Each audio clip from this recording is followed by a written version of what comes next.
Well, here is, I think, the key section of the excerpt from chapter 5 of Locke's Second Treatise of Government. And it's interesting that this is a book about politics. The word government is in its title, and I can tell you that the book itself is fascinating and I would say incredibly important in the history of Western democracies, because it is a theory of government. And it's a theory of government that says that the ultimate sovereignty, the ability to create government, rests with the people. So there is a theory of government there, and that is the center of the book. And it is incredibly influential. For instance, in American government, we can see it reflected, the idea, whether they got it from Locke or not, or whether it's just an idea that's there. But the documents of American government, early documents of American government, reflect this idea that government is created by and for the people. And that is certainly the big idea, you might say, in Locke's Second Treatise of Government. But there is a long chapter on property, and that is essential for that theory of government, because Locke believes that people create government, individuals create government for the protection of their property. So property is at the very center of Locke's theory of government. And so it's something that he has to establish before he can even talk about the creation of government. If government is for the protection of property, then where does property come from? Many people would say that property is an artifact of government itself. That is, that property rights are arbitrary things that are granted by governmental authority, and that there is no property without government. That is something that may be true. It's something that I would say probably is true, but that is not something that Locke thinks is true. And so this chapter on property is really meant to establish that property rights pre-exist government, that they come before government, because they're the reason that government is created, is to protect that property. So Locke has to come up with some idea, and here it is, of how people get property without government, that is, in the so-called state of nature. The idea of the state of nature being, it's the condition of human beings before government authority is instituted. And Locke thinks that property exists in that state of nature. And here is how it's gotten. This is the key section, section 27. Though the earth and all inferior creatures, so he's thinking of animals, be common to all men, that is, originally everything on the earth was common to everybody. The land, the animals, the fruits of the trees, it's all for everybody. There are no property rights originally. Yet every man has a property in his own person. This nobody has any right to but himself. That's the key idea. And the strange idea, you might say. Every man has a property in his own person. That is, we own ourselves. Each of us individually has property in ourselves. We own ourselves. And that's an interesting idea. I think it's the idea that of a natural right to ourselves.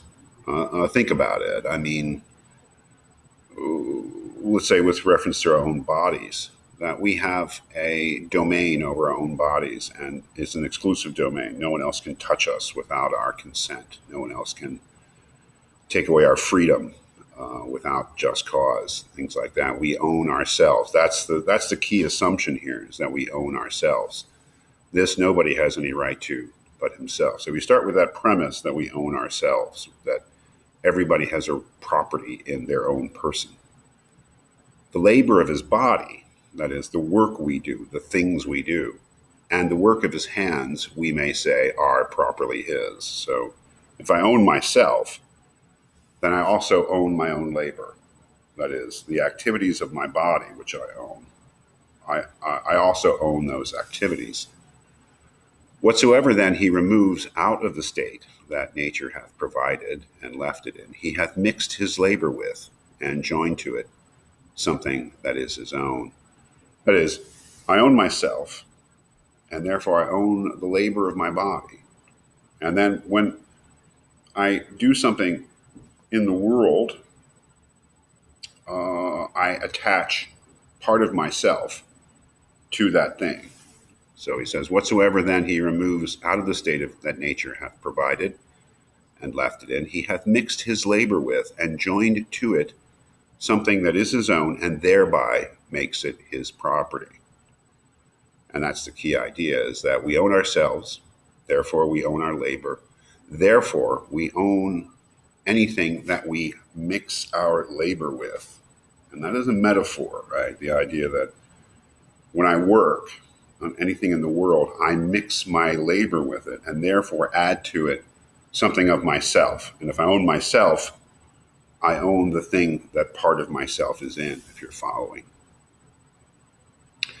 It being by him removed from the common state nature hath placed it in, it hath by this labor something annexed to it that excludes the common right of other men. So just as myself and my body, I have a right to that excludes the right of anyone else, right? I can pat my head, but if somebody comes up, some stranger comes up and pats my head, they violated my right. Just, you know what I mean? So if I mix something of myself in the world, say I own this, I've mixed my labor with this thing, it too becomes my exclusive right, which means that others are excluded from using it, from touching it, from taking it.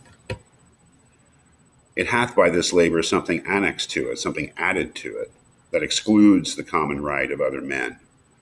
For this labor, being the unquestionable property of the laborer, no man but he can have a right to what that is once joined to. At least, okay, so right. So he's established, or the argument is seeking to establish, that anything that I mix my labor with belongs to me exclusively,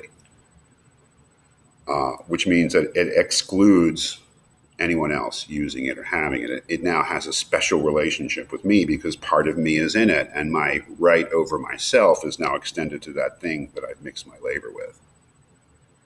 And then the last qualification is quite interesting, at least where there is enough and as good left in common for others, which seems to indicate that there is a limit to this getting of property, that there has to be enough and as good left in common for others, which is a very tricky thing, right? Because it would seem to indicate that everybody has a natural limit to their how much they can get, that there has to be enough left over in the state of nature for others to get, which is a very thorny question, obviously, in economics.